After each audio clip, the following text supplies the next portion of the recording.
Yo, welcome to the show that yeets harder than Pat McAfee watching Jay Uso come to the ring. Pause. You here with your boy AD, man. Royal Rumble weekend was crazy. I know y'all saw the show. If you did not watch Royal Rumble, go to Peacock right now. Watch that joint. You will not be sorry. I was not disappointed. It was a great show. Couple things that disappointed me a little bit, but we're always going to have our complaints about stuff. All in all, it was a great watch. And I think if you've seen it already, you probably agree with me. Now, last time I came to y'all, pause. I gave y'all some predictions on who I thought would win the Rumble. And your boy was 2 for 2, man. You know, Jay Uso won the men's Rumble.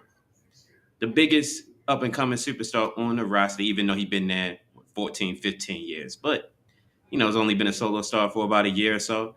And the queen, all hail, the queen, Charlotte Flair, is the Royal Rumble winner. Now we're going to talk about who we think they're going to challenge at WrestleMania. We're also going to talk about our breakout stars slash performers of the night. There were some surprises there as far as people that showed up, and there were also surprises as far as people who we probably thought would come but did not come. Pause. And I'm gonna say pause when I say something that's pause worthy as well. But you know, anybody out there, let me know exactly what your thoughts are. You can reach out to Press Start 410 on YouTube. That's P Start 410 on YouTube. Also, reach out on Instagram, P Start 410. Same on all social media platforms. And I also have a special guest, a young man that made predictions as well, the last episode. And we're going to talk about whether he was right or not. So I'm about to bring him live on stage in a second. Just got to set up a little scene for him, get him all ready and geared up to go. So just give me 1 second while I go through that. All right, here it is. And I want to put y'all on pause for too long. You know what I'm saying? But let me introduce your boy, the man hailing from Florida, by the way of Baltimore. Live on stage, Alain is in the building. Yo, yo, yo. Oh, you there? Man, my bad. I muted you for You live? Can you hear me? I'm here. Yeah, You hear yeah, me? yeah. Go ahead. All Yeah, I right. hear you. It's your boy. I'm back. Um, we we had some discussions pre Royal Rumble. Uh, it was a good show. It was a good show. I felt it lacked in some areas, but all in all, it was a good show. It was a good PLE. Um, looking forward to just discussing the results and just going over the thoughts of what could have been. So yeah, let's get into it. All right, we're gonna get into it. You frozen right now. I don't know what happened, but you really literally paused right now. Now, I can hear everything that you're saying loud and Okay. clear, but you just paused. So turn your camera off and then turn it back on, and that might fix the little technical difficulty we have going on. Uh, All right, Back. so Am I moving? um, are you moving yet? Do like this. Yeah. Let me give you a little yeet. Give me a little yeet. A little yeet. Yeah, for some reason you straight frozen right now. mm. I don't know what that is. All right.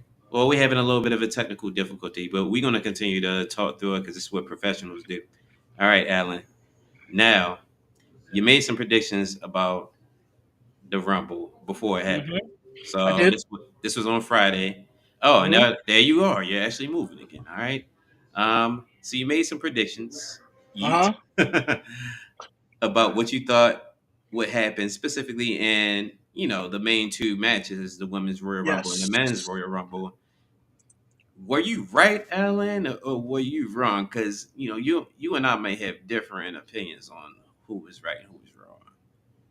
I believe I had the right idea because I did say someone was going to win a second Rumble for the ladies. I just said it was going to be a second time winner, and I had originally predicted uh, Bianca Belair. Um, my thought process going into the match was Charlotte doesn't really need it. She doesn't really need it, and reports were indicating that we're finally gonna get the Bianca Rhea Ripley match at Mania. So I felt like the best way to set that stage was with the Rumble. Um, but I did kind of have like I said, my brain was like, but Charlotte is she's coming back. She's been mostly out for the last couple of years. So I think they want to bring her back in like real grand fashion. So why not have her come back, win the Rumble, and likely go on to face Tiffy at Mania. A little bit of a change of the guards there. Charlotte is now the veteran. She's the hold of the old guard, and Tiffy is kind of that same archetype, same archetype going into the future. So I think they want to get her that career defining win. So having her go over Charlotte may be that win for her. And on the men's side, I did say I want Jey Uso to win, but my brain was telling me it was going to be Sammy. Right. Basically, just based on his his booking over the last, I'd say, like year and a half, the storyline they kind of put him in since last year, saying, "Oh, he's gonna, I'm gonna win a world title," and Drew was kind of, downplaying that, and then we fast forward to the last few weeks, not just last few weeks. I'll say fast forward to like midway through Seth Rollins' World Heavyweight Championship run, where Sammy starts challenging for the world title, and he becomes a little more serious about pursuing that world title. And then he cuts that promo a few weeks ago where he like really doubles down on it. Then they kind of hinting at doing something with him and KO. Um, I was really 50-50 on the possibility of KO actually winning because Cody Hogan has a stronghold on that world Wait, title wait, right wait, now. wait, wait, wait. Pause. Cody Hogan. There's Cody no Hogan, first there's name, there is no first name competitor Cody, named Cody last Hogan name. on the WWE roster. And Oh, yeah. you've been paused a lot throughout this record, and I feel like the blur functionality is destroying the resources of that Macintosh you have over there, man. I know it's Mac. You need to come over to PC, and you would not be having Roast. these technical problems right now. All right, I wasn't going to let you Hi. go in on Cody too much because I know you're always talking about the Jefferson The jackets. Thomas Jefferson jacket. He Yeah, the crossed the Thomas. Delaware River. Yeah, Yeah, he's would you say he was a that, mid card wrestler? You say he was a mid card wrestler. he's a mid card guy, man. He's a mid card guy in the main event. Politics his way to the top. What Roman said is true. He's a politician. He's a politician. You He you are a Roman Reigns mark. That's what you are. You love will Roman will Reigns. will will will will I'm gonna stay out of the name calling. I'm gonna keep real professional.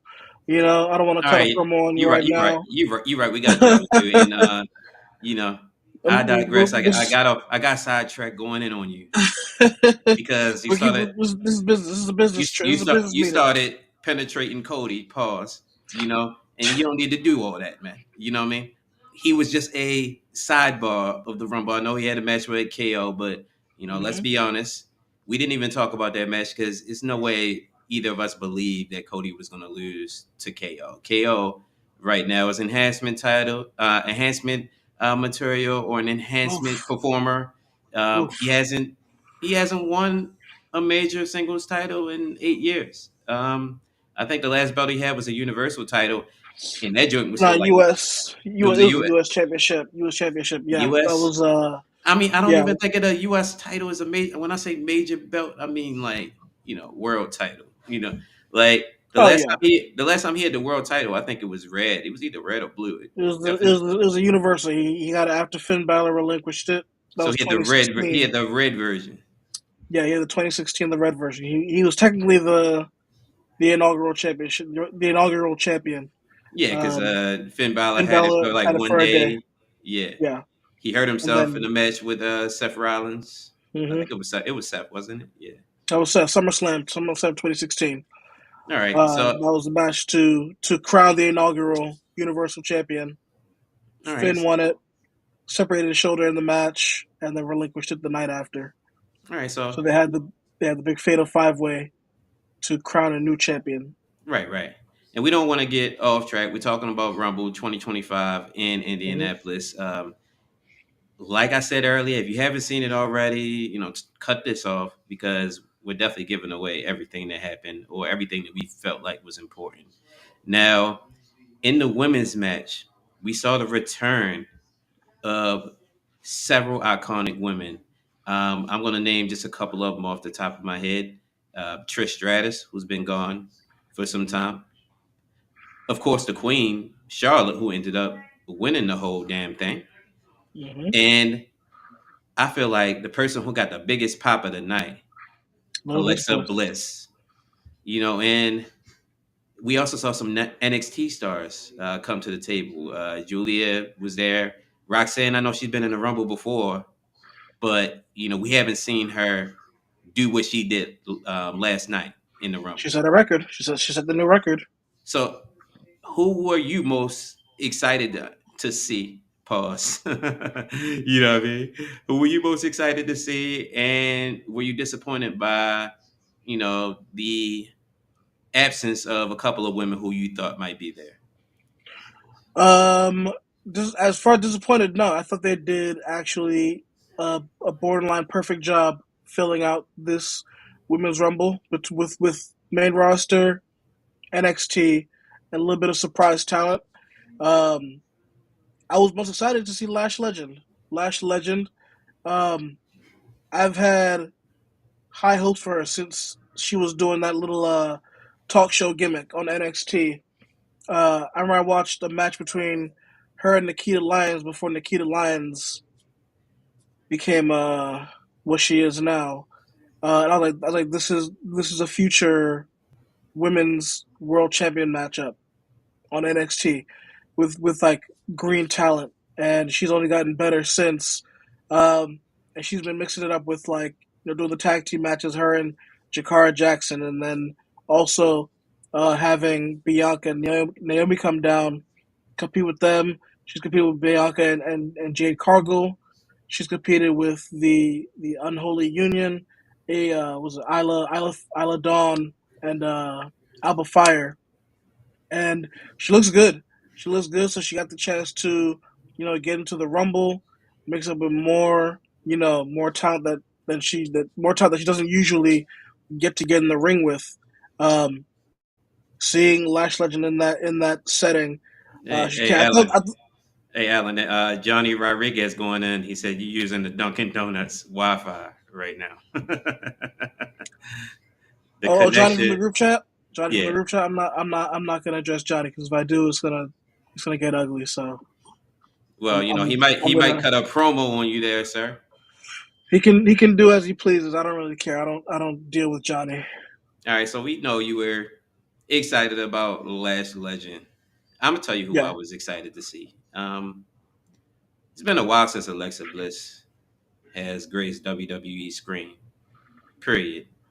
And I don't know what gimmick she's going for. It looked a little bit like, you know, Firehouse Alexa. yeah. Seeing her come out with the doll and the way the makeup was done. And Hmm. Alexa is another one of those tiny, diminutive, 5'0", 102 pound, 98 pound performers. But she just has it, man. I can't really explain She, what she it got is that. about her. She got that right hook too. She's not really believable. Like I said, same thing I said about Liv the other day when we talked. She's not really Hmm. believable if you put her in there with like Rhea or Naya or Bianca or somebody like that. But who wouldn't want to see her get over at this point in time? So that's who I was most excited to see in the women's Rumble match. Now, I did like to see Nikki Garcia or Nikki Bella or whatever Nikki she calls Bella. herself now. I like the interest. I like the little booty shake, Alan. You know, what I mean? I've always liked that little booty shake she does when she comes to the ring. I mean, she don't really got no booty back there. You know what I'm No, saying? she But doesn't. Even though she's supposed to be a spicy Latina, she doesn't. She doesn't really have much going back there. I mean, is she really Latin? You know what I mean? I don't know. Half maybe. She looks more Italian to me. But anyway, I would have liked to see Brie come out as well. If that's going to be the case, like if you're going to bring Nikki out, I would have loved to see Brie mode at the Rumble. We didn't get that, but we did get some exciting performances in. Alan, I have a breakout star of the women's Rumble. You want me to give you mine first? Pause. Yeah, yeah. Yes, please. But do pause first. But pause. I got to pause on that. My breakout star is definitely Roxanne Perez. Um, Oh yeah, she broke, a year old record because it was a 5 minute old record if you think about it. yeah. Because I think who was it? Bailey. Io Sky? Oh no, It Io was Sky Bailey. had it this year, and last year Bailey had it. So Bailey won the Rumble last year, and she lasted like an hour and 2 minutes or something like that. I I'm think it was not hour six. I think it was like hour hour and six. six. Yeah, I'm not looking Yeah. at the stats. It's just off the top of my head. So Bailey had the record from a year ago when she won the Rumble, and then she went on to win the title.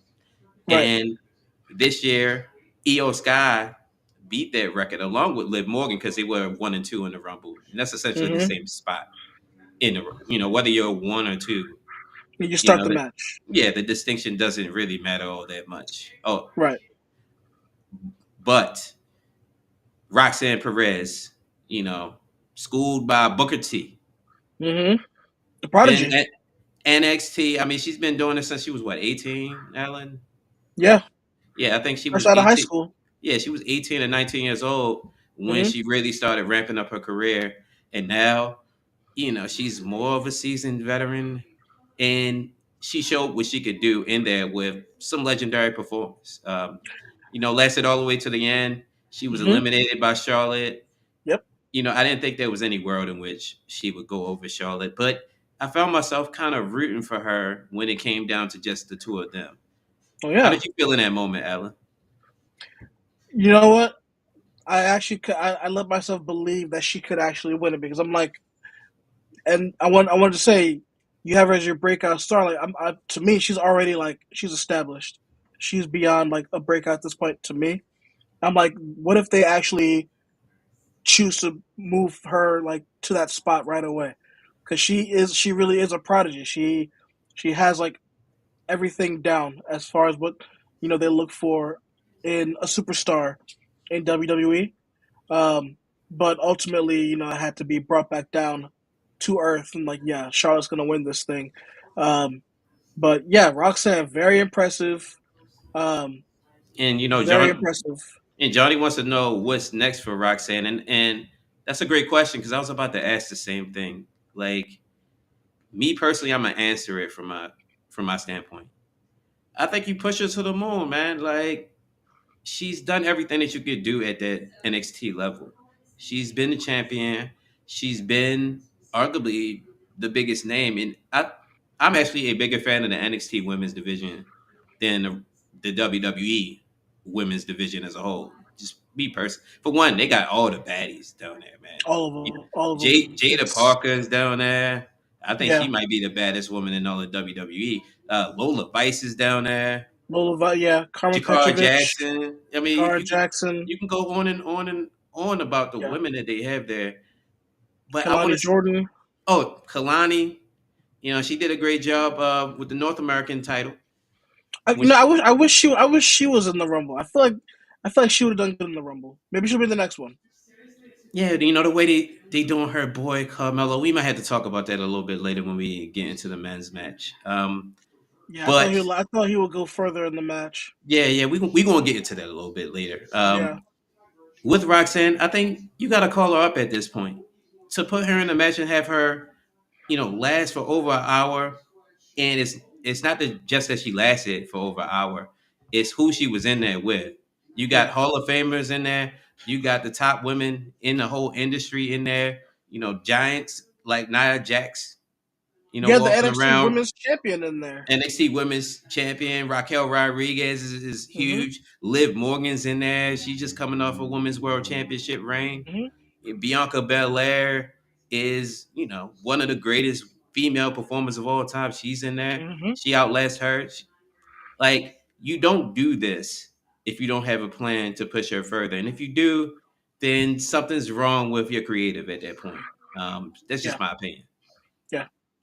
I All right. think maybe they have Julia go over one more time for the NXT Women's Championship, and then she appears on.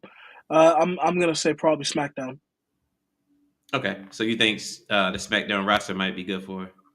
Yeah, Yeah, I agree. I feel like the SmackDown roster doesn't have the same depth as the Raw Women's roster. There's some great performers over on the SmackDown side, yeah, but and you have Rhea Ripley over there on Raw. Like like you say, it's hard to picture her going over someone like Rhea. You got Nia Jax over there. Um, I think they need to do a good job with splitting them up and having the right the the right women on the right show. You put all the the heavyweights on one show, and then you get kind of like those smaller women, put them on the other show. That way you have believable matchups. Everything can't be David versus Goliath. all right. So Charlotte wins the Rumble. So let's to wrap up the women's side of things. It's who Charlotte picks to Hmm. face at Mania. I have my idea, and I know you have yours, Alan. I'm gonna let you go first. Who do you think Charlotte picks? Is right now you only really have two options: the Women's World Champion, which right now is who the hell is the women's warrior? Oh, it's Rhea. Stratton. Obviously, Oh yeah, it's Rhea. Mommy, yeah. mommy's back on Hmm. top. Pause. My bad. My brain had a pause right there because I was thinking it was Liv, and I'm like, oh yeah, it wasn't Liv. Rhea beat her recently. I It think was pretty recent. So yeah, I think it was on Raw, maybe like 2 or 3 weeks ago, that Netflix and debut. and the also the new WWE Women's Champion, which is uh, Tiffany Tiffany Stratton. Stratton. Yeah. Charlotte has a choice That. between a woman that she's beaten at Mania already. She already Hmm. beat. Well, actually, she Oh no, she lost. beat her once. She beat her once. She beat her once, and then she lost to her the next time. So the last time she faced Rhea at Mania, she Yeah, lost. So 39. this 39. will be a rubber match, and that might have been a match that really put Rhea on that like superstar level. Not that Rhea wasn't That big was before that. that, but that was that was a match of the year contender. That was considered for match of the Yeah, year. that was a great match, and since then, Rhea, took off like wildfire. Hmm. So a rubber match could be intriguing between the two of them. And then you got Tiffany Stratton, the woman that she's never faced, who's quickly turning into one of the top stars in the business. She's Hmm. supposedly a heel, but she doesn't get that type of crowd reaction, and the fans seem to love her. So, who would you pick if you were in a position to make that decision, Adam? I mean, I kind of alluded to it earlier. I'm putting Charlotte against Tiffany Stratton.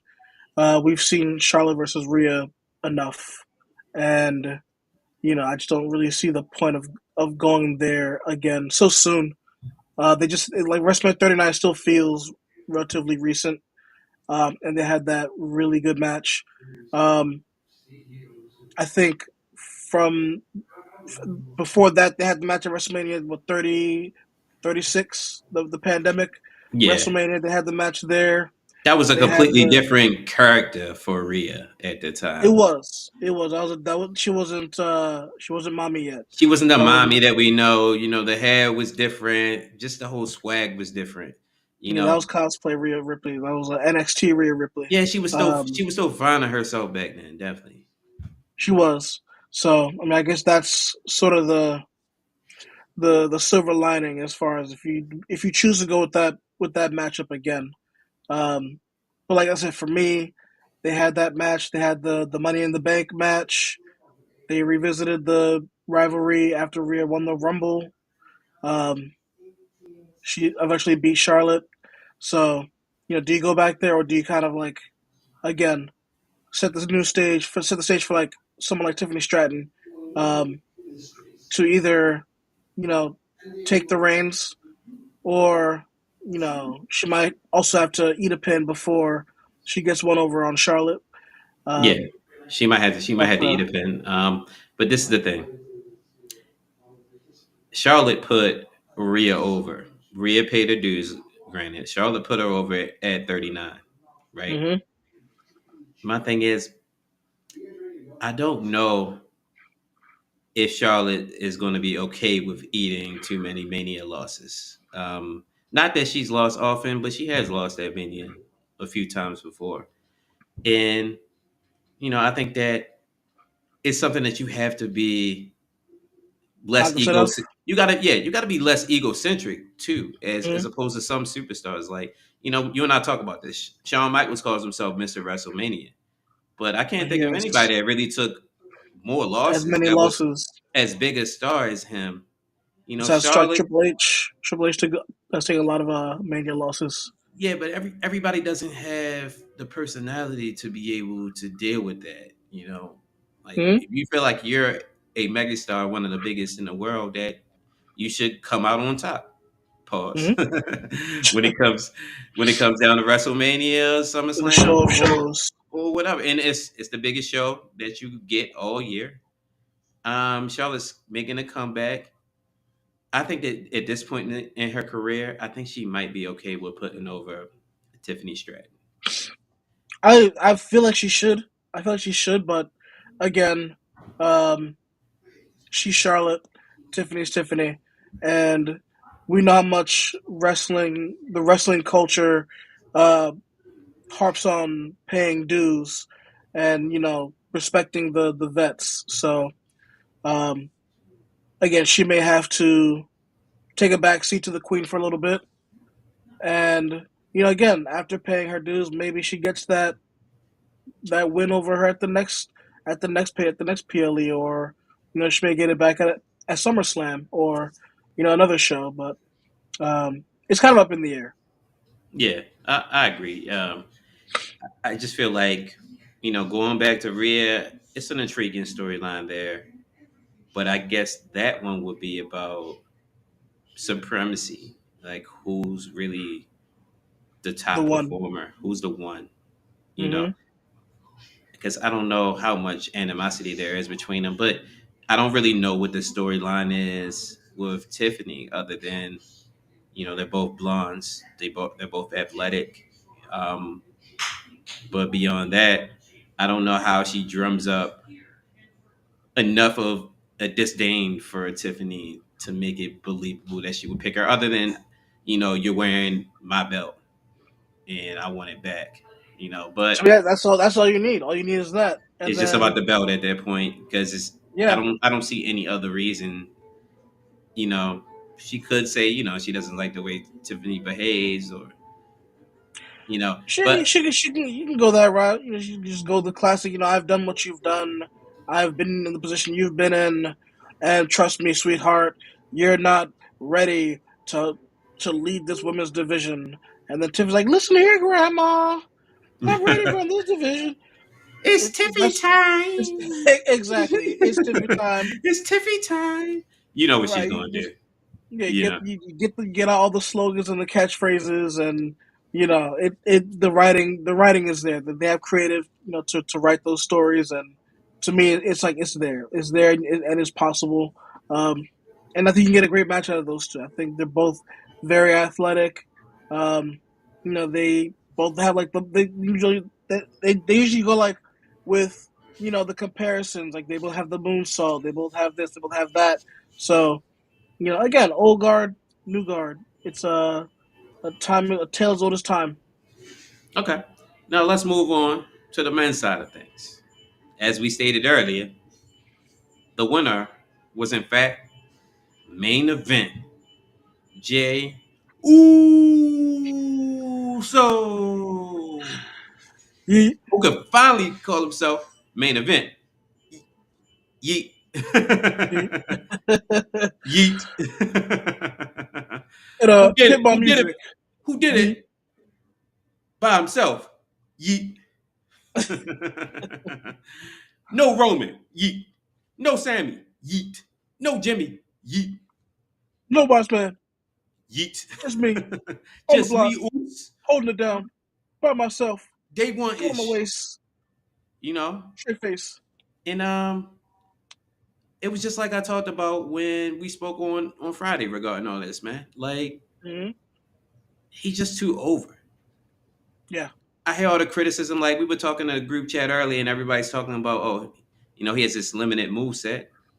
I just feel like people use, oh, he's got a limited move set to talk about the wrestlers they don't like because none of these wrestlers are Bret the Hitman Hart or Dean Yeah. Malenko or Chris Benoit.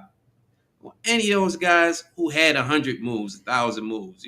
Like these guys do And, five moves, and that's and that's what it boring. is. That's boring. Submission, like, why just somebody do submissions for 15, 20 minutes? It's boring.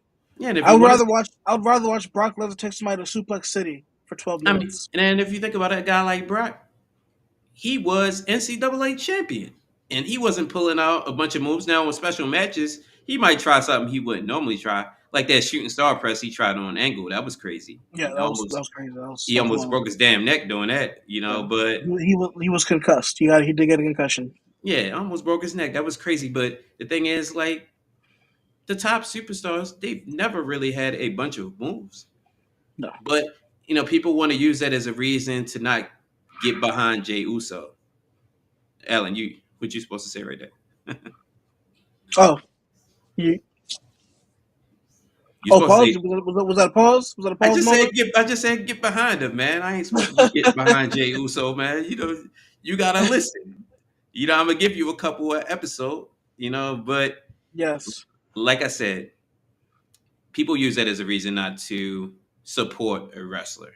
Oh, he doesn't Yeah. have the move set, and I agree with the people that said the WrestleMania match last year between Jay and Jimmy was a pretty bad match. It wasn't a great match. It was It was a super bad kick match. after super kick. And I feel like the only storyline there was that they were brothers. You Yeah. know, they're just brothers and they've been together for so long. And it's, who's the better brother? And it didn't really hit. They didn't build it up well. But Pause. I, they didn't build it long enough. No, yeah, they didn't build that rivalry. They didn't build that Yeah, rivalry. they didn't build it well Well, enough yeah. for it to be, I guess, what both brothers would have wanted it to be. But I'm sure they're happy that they were able to get that moment. It's kind of like, With each other, when, yeah. yeah, when Brett and Owen faced off in And Owen face, WrestleMania. yeah. They had that moment, and Kane and Undertaker ain't brothers, but storyline wise, when the brothers Right. of destruction faced The each other, Hardys, yeah, the face Hardys. each other. Hmm. It's natural to put brother versus brother at some point. So I'm glad we Right. got that last year. At least got it out the way because I don't want to see it again. No, well, they did say that the match was like it got changed for time. So I don't know what they originally had planned because that match seemed like it was going on forever, and nothing was happening. Um, but they did say, and I'll take that with a grain of salt. But they said that the match was changed due to time constraints. So, um, but that was not a good match. It was an objectively bad match. Yeah, I agree, Ellen. It was not a great match, and my thing is we have an opportunity now to really put Jay over all the way. Absolutely. And I just feel like Triple H has been allowing this to burn slowly, but there's no Hmm. denying the reception he gets every time he comes out. Pat McAfee starts yeeting all over himself. You pause. Yep. Pause. And Michael Cole is yeeting all over the place. Yeah, he pulled Michael go pulled a hamstring. The other day. Yeah, I mean, he almost fell Yeah, off the chair a couple he was off the times. chair. So So and it's wildfire. it's crossover, man. You know, it's one of those things. It was kind of like the Yes movement with Daniel Bryan. Hmm. Now, obviously, Jay and Brian are completely different performers, but Yeah. it's that same sort of reaction. It's the Feel. same sort of energy. That's the word that I Mm-hmm. want to use. It's a lot of energy around what Jay Uso is doing. Now, granted, he's mainly for the kids.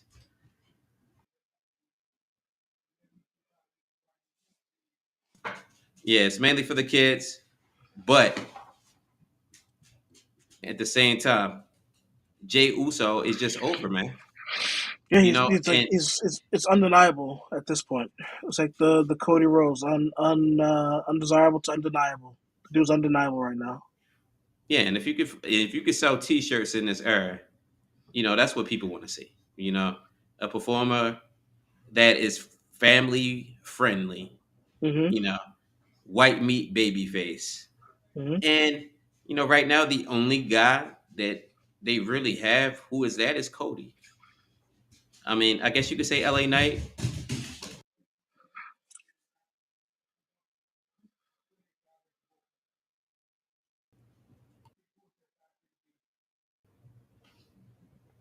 Yeah, so this is the thing, man. I'm just glad that Triple H listened to the fans for once. Like, Yes. because he typically does whatever the hell he wants to do. You know, he waited on LA Knight, waited way too long. And Mm-hmm. by the time he made him United States champion, a lot of that momentum had fizzled out. And I think he has to know that in hindsight. Hindsight is 2020. You know, and we could sit here and be critical of people in these positions because we're not in those positions. We don't have those jobs. Mm-hmm. You know, and I know it's a lot of pressure to make the right decision and to put the right people over. And you don't always get a whole lot of time to decide who you want to put in that spot. What I mean? They have that whole year mapped out. Right. And sometimes there's a swerve where somebody just steps up, and then it's like, do you put him in that picture or her, or do you stick with your original plans? And a lot of times, it's easier to stick with the OG plan. You Mm-hmm. know, you already have an idea of how it's going to go. You already, hopefully got everybody on the same page, and you stick with that. But when a guy becomes a breakout star, it's just like what happened with Stone Cold in the late '90s. He wasn't supposed to be in that spot, you know. But he Well, I took, he mean, took but he was took was it. he was he not supposed to be? Or No, he wasn't, man. Like he I mean, he was. won King of the Ring. Well, he wasn't supposed to even win that. You got to think about the fact That's that, why it was supposed to be Triple H. That's why it was supposed to be Triple H that year. yeah, I mean, and we could take y'all on a story back in time a little bit, but that was supposed to be Triple H winning that King of the Ring, but Yeah. because of the Madison Square Curtain Garden break. incident with the Click Yeah, the breaking click breaking kayfabe character. Yeah. and the fourth dimension and stuff that Mm-hmm. wasn't done in the '90s, Triple He had H to be was punished. punished, and he was the only one that was there to receive the punishment. Pause, because Yeah. Hall and Dash had Hall jumped and ship. Nash were gone, and Yeah, Hall, Michaels was the champ, so yeah, and couldn't punish him. Sean couldn't receive any type of discipline because he was the champion and he was the most over. He was the face of the company at the Right. time.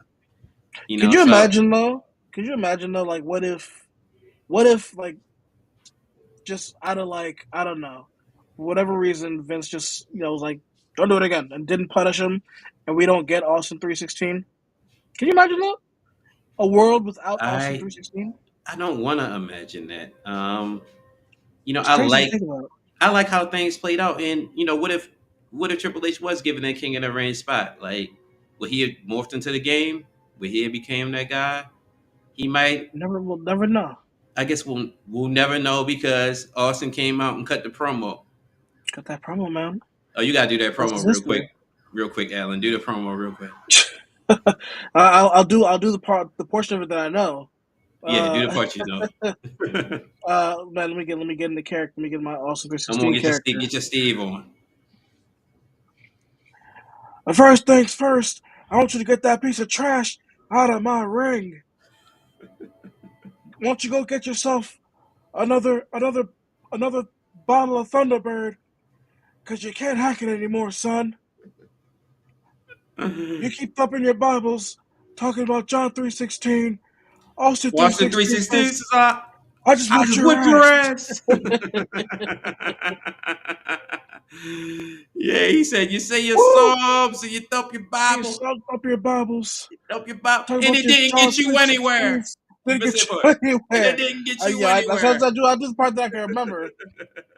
I got the Cliff Notes. I got the Cliff Notes. I got the Cliff Notes version of it. Man, so that's really what happened in time. And they kind of had to go with it because once he said that Austin 316, the next night, I believe it was Monday Night Raw, The and sign. They had the signs. there were signs Austin 316 all over the building, and the next thing you know, you're printing up the T-shirts with the Austin 316, and he That thing becomes is still number one seller to this you. day. You can still see Austin 316 T-shirts at a WWE event. You might see one at the grocery store. You at Wegmans, Mm-hmm. buying fruit salad, and you see somebody just walking through with an Austin 316. Right. What? 27 years later. 27 years later, man. It's 27, wild. 28 years later.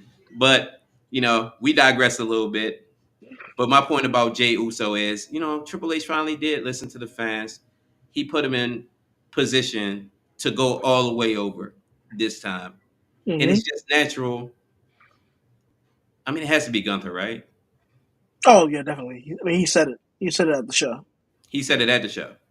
Yeah, he said he's got to get over Gunther finally. And it's like it's Rocky. It's Rocky versus the Russian. He's got to get his win over him. Yeah, and I feel like he's 0-3 right now. I think that's the record. Um, Yeah, I yeah. I know think he, he lost the IC title to him, King of the Ring, and the World Heavyweight Championship. yeah, so it was an IC title match when Gunther was on that historic run that he was on, 600 something plus days. I think it was 666. Yeah, Um, Devil Days. yeah, it was Devil Days he had. Then it was, the second match, which was King of the Ring tournament. I think it might have been the Hmm. semifinals. And Gunther Yeah, kind of squashed Jay. I mean, Jay was solid in that match, but towards the end, you know, he that's brutalized. been all the matches. He Yeah, squashes them in the end. yeah, he He's squashed he, him in he the gives end. him. He's kind of Gunther Hogan. Yeah, like he gets mad. He lands one of those clotheslines. He hits you with Those that power chops and bomb. then He power might he bomb. might throw that power bomb again, and then Squirrel, he be something like a done. squirrel. That squirrel splash. He also has that move Off where the he just top like rope. chokes you out from the ground. Yeah. Like Gunther doesn't have a sophisticated moveset either, but he gets the job done. I'm not a fan. He wrestles old school. He wrestles old school. He's He's an like old school. Vern Gagne. He's Yeah, Vern he's Gagne, Lou Thesz he's an kind old of guy. school Vern Gagne. He said Vern Gagne, Harley Yeah, Race type performer. he wrestles in black and white. Yeah. Now we obviously know it's going to be Gunther at Mania, so that opens up a couple of performers. Well, I said opened up. Yeah, yeah. Pause, pause. Yeah, a couple of performers are going to have pretty much nobody there to challenge them, at least not yet. Um, and I'm talking about Cody Rhodes. Mm-hmm. Right now, doesn't appear that he has a challenger. And I'm also talking about Nia Jax. Well, not Nia Jax, Mm-hmm. excuse me. Rhea Rhea Ripley. Ripley. My bad. I keep thinking Nia still has a belt. All right. He talk about Rhea Ripley. Now, who would you like to see against Nia? Like, I mean, against Rhea. I keep saying freaking Nia. Hey, give me that Bianca Belair match, man. Give it to me. Suck it to my veins. Um, they both been on the main roster long enough. They've avoided each other enough. I think it's time we finally get that match. All right. So who'd you say? Say that again. I missed it. Oh, Bianca Belair. Bianca. Mm-hmm. All right. How would you make that a storyline? Because right now, Rhea is a white hot baby face. Bianca's also a baby face. So Man, that's like that's true. That's yeah, true. I'm not saying it can't happen, but do you make Bianca turn heel for this match? I don't know because this is the thing. I don't think you could turn Rhea heel if you wanted to right now. No, no, no. There's She's not in the nothing you Judgment Day. There's nothing you could She's do to make her a heel right now. She Yeah, she's fresh out of Judgment Day. Just got over Liv. Just beat Nia Jax. She's a red hot baby face. Um, I think between her and Bianca, I think the promo battle alone, they don't have to be good versus evil. It could just be okay, who's the top dog here? Who's the top dog in this women's division? Because you've held this women's title this many times for this long. I've held it down for this long. We both won the Royal Rumble. Who's really the alpha female in this division? And I think you can get that out of Bianca and Rhea, just with good promo. They have history dating back to NXT, so it's to me it's there. It's there. Um, the only other person I can think of would be Raquel for the same reason, except she didn't like win the Rumble or anything like that. But they have the history going back to NXT. Um, so what I just about want to see. what about Liv? Because that storyline's been going on forever. Is it You, over, you or want to keep that going? I? I'm not saying I necessarily want to keep it going, but do we have a definitive conclusion to that storyline at this point? I believe we do. I believe we do. She beat Liv. Then they had the whole thing with Dom at the end, where she kicked him in the nuts, hit him with the riptide. Okay, let's move on. Please, let's move on. All right, so you're done with That's the storyline. I'm done with that storyline. I hate I it. mean, I'm a little bit upset at that because, like, what do we do with Dirty Dom now? Like, that was his entire storyline was, the love triangle between he, Rhea, and Liv, and now he uh, has nothing. they need to get the Judgment Day broken up. Break up the Judgment Day for good, and then have him do a program with Finn. Put him in a program with Finn that definitively ends the Judgment Day. And then what I would do personally is get Dom off TV for like 6 to 8 months. Tell him, hey, you get some weight up because we're gonna push you. You tell him to get his weight up, essentially. When we have plans for you, we want you to come back and we want you to be a top heel. And you can't be a top heel looking like the way you do. You look like you live with your parents. All right, now Dom is a top heel. All right, man. But I kind of agree with you. I would like to see Rhea and Bianca at Mania. I just don't know how they work Bianca, and she's been involved in this tag title storyline for so long, and it just doesn't seem like she's gonna get out of it. But transitioning, Well, they I can have kind an of want, elimination chamber for the women too. yeah. All right, so they have biggest winners and losers posted by Wrestling Inc. So I kind of wanted to go over this. You can see this on your screen, right, Alan? Yep, I see it. All right, so let's see who they have list. They did a loved and hated column as well, and I'm not really going to go over that, but we're going to talk about who they feel like were the big winners. So they said the graphics department was a big winner. There was Mm-hmm. a sports, like a ESPN The type ticker, there's a figure ticker at the bottom. at the bottom. I did see some graphics that I hadn't seen before. It made me feel like I was watching, like an actual sporting event. What'd you think of the graphics department, Alan? Did they do their thing last night or I thought it was Saturday great. night? Thought it I was thought it was great. great. I thought they could have adapted some of what they do with NXT. You know when they do the NXT Iron Survivor and they show how many like eliminations the person has, how many pinfalls they have. I think they could do something with that where they show how many eliminations each person has, um, and plug like just brief stats. They have a brief stats like along the side that they show every 30 seconds, every minute or so. Um, just kind of like who's the leader in eliminations because they're trying to go for a real sports feel with these graphics, and um, there's a lot they could do with that. So I like it. I like it a lot. I like how they did the timer every 2 minutes when it came up to it, and they show like who got eliminated. Um, it's a good. Maybe they could make it maybe a little smaller. Maybe hide it. For some people were complaining about it being on the screen for like the entirety of the match, but I liked it. Okay. I'm gonna agree with you, Ellen. I liked it for the most part, but I also do agree it was a little bit too big for a ticker. You know what I mean? Like the Mhm. point of a ticker to me is to give information, but to be innocuous and out of the way. This ticker was like, "I'm here, nigga. I'm right here. You're gonna see me. Acknowledge me." Yeah, Like that right. ticker was like Roman Reigns of all tickers. You know what I mean? It was a little too much, but it was a huge step in the right direction. I think that WWE should take a little bit of the criticism from some of the fans and incorporate that in some more events later on down the line. I'm not saying every PLE you need to have a ticket like that.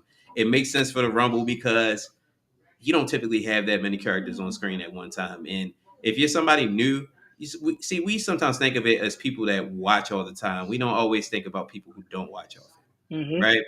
The people that don't watch often, they're like, "Who the hell is this?" Like, yeah, Right. they might know that that's Roman Reigns right there, or that's CM Punk, but they don't know who the hell Tozawa is. Like, who I the don't hell know is Tozawa?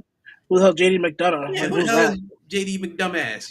Like they don't always know. So I think it's good to kind of give the fans that perspective of this is who that Who was am I looking at? who got thrown over the ropes. Right. And given stats like this is how long the performer had been in the Rumble. Hmm. That's something that we had never seen before. Eventually, we would get the statistics, but in real time, I don't think that's ever happened. So I agree. Graphics department overall, I would give them a B plus. They want that A plus. They're gonna have to resize some of those graphics, in my opinion. Now, moving Yeah. on, they said that one of the biggest losers was the women's division, and they show Charlotte's face. So let me read a little excerpt from this. I need to preface this by saying I like Charlotte Flair. She's a very good wrestler and has told some genuinely great stories. It's just that we've been here before. The result of the Women's Royal Rumble was disappointingly no in Charlotte's Predictable. world, and we're just living in it.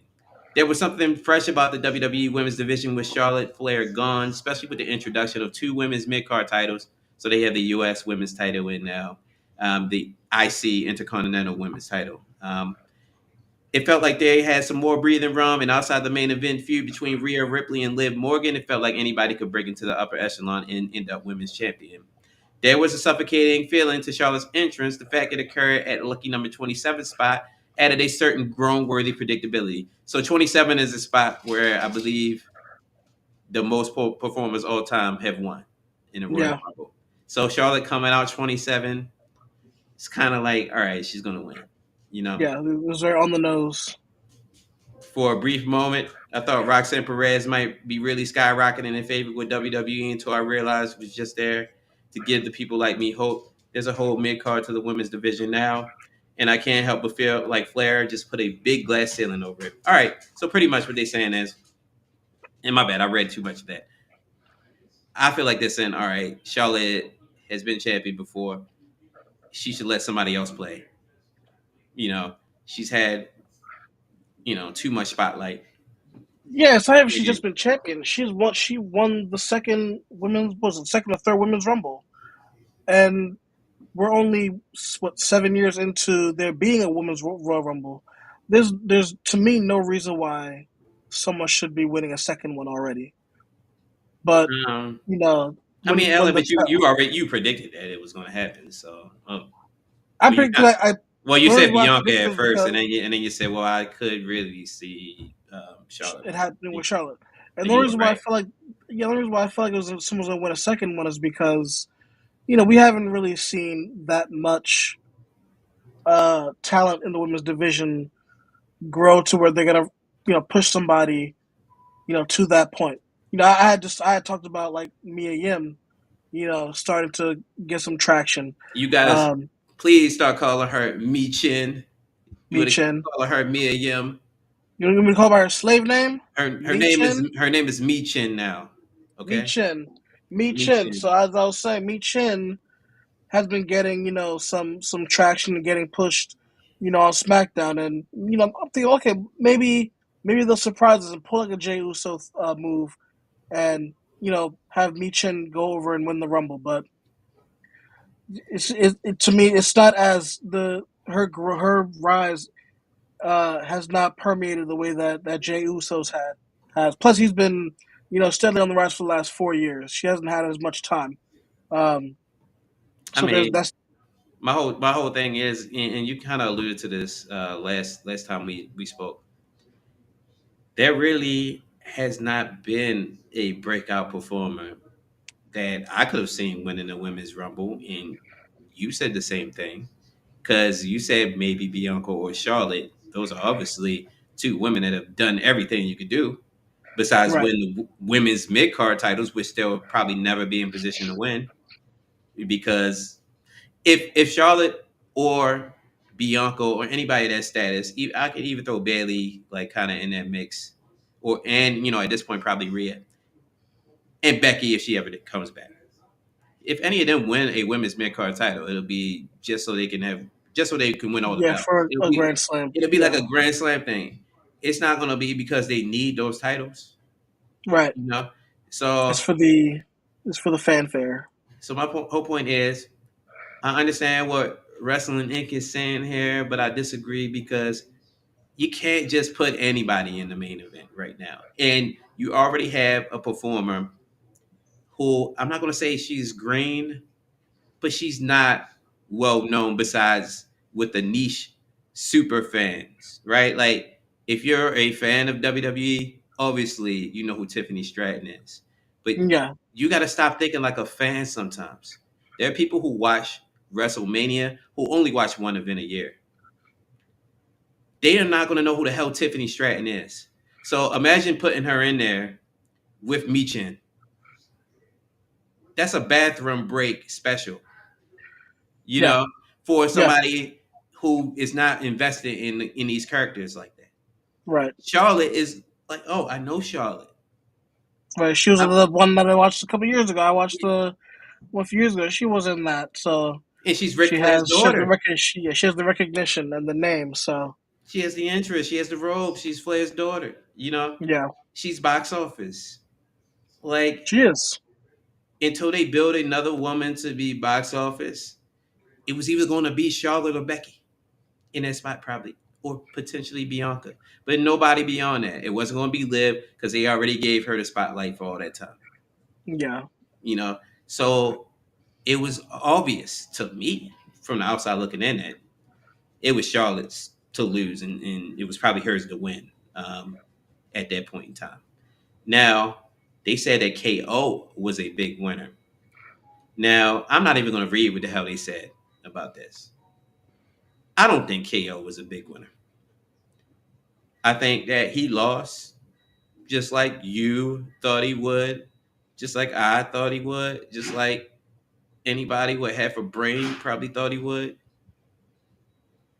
well, when they say he's a winner, Yeah, like it's how he comes out of the match looking, and he comes out of the match looking. I don't know. I didn't really watch that because I knew what was gonna happen, so I you didn't wasn't watch really. it. I was kind of. I watched the whole show, but I wasn't really like fully tuned into that match because again, you know how I feel about his opponent, Sir Cody of House Rhodes. Um, he came out of the match. I don't know. He looks like a sucker. He looks like a sucker coming out of that match. Honestly. Well, essentially, Um, they're saying that KO made it believable that he might actually take the title off Cody at the Rumble. until like the last 5 minutes.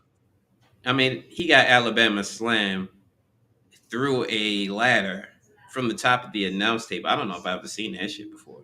No, Like but it's like that was it's like gruesome. it happened. It happened. It's like it's the way it happened.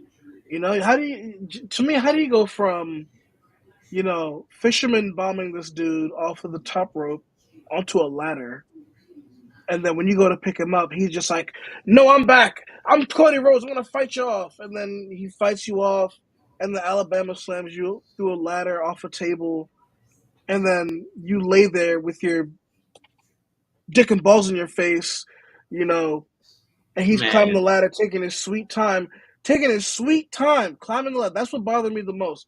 He's taking because I don't know if Sammy was supposed to do something or if there was a botch that happened there because he was really taking his time to climb the ladder, and I think that KO was supposed to get up get right. in the ring I think something was supposed to happen. Well, Um, maybe he was just selling the injury right there. I mean, don't act like he didn't I take. think he was stuck. I think he was stuck. He was Don't stuck act like in the don't ladder. act like he didn't take that fisherman driver off of the damn lap. Who, You know, Cody? yeah. Cody He Cody did. took some bumps in that match. Like He took it. He took it, and that's everything, what bothers me everything, about that finish. everything is not kayfabe to where they don't feel anything in there. Of course, Like you're taking some bumps out. These are not small guys. Cody's probably every bit of 230. KO's every bit. They try to list him at like 255. He's like 275. You know what I mean? He's at least yeah, he's probably 270. like 280. He's about the same Yeah, size as he's at least Jacob 270, Fatu. 275. But they try to say, like he tries to keep his weight down and says he's 260 or whatever. Yeah, Yeah, buddy. I believe he, that. But he's not 240 pounds. he's a big ass dude, man. These Yeah, guys are built to take way harsher bumps than the average human, but they're still fucking human, man. Like yeah. at a certain point, it's like, all right, that shit did hurt. Yeah, I might need a second to climb up this tall ass ladder. And Alan, I can see what you're saying because I was thinking while Cody was climbing the ladder that maybe Sammy was going to come in, pause, and save the day for KO because I remember you saying previously that Sammy was probably going to do what he had to do to make sure he put KO over. Um, Right. Everybody knows that knows the business. Sammy and KO have been best friends for like 25 years, Mm-hmm. and their storylines often intertwine. They were the undisputed tag champions at I think that was that 39? 39, 39. Yeah. Yeah.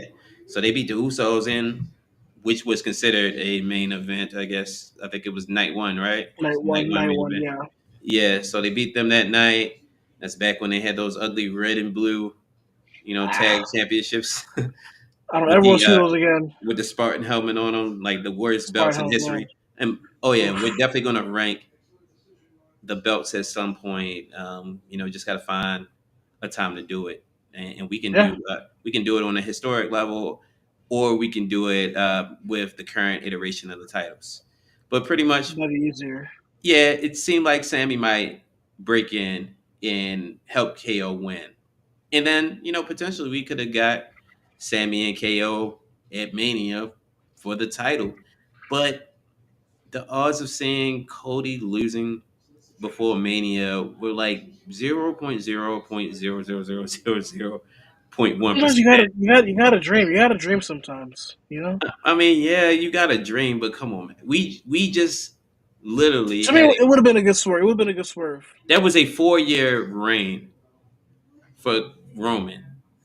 Cody was at least going to get a year, right? Come on, man. I mean, it's basically been a year if you It's not been a consider whole year yet.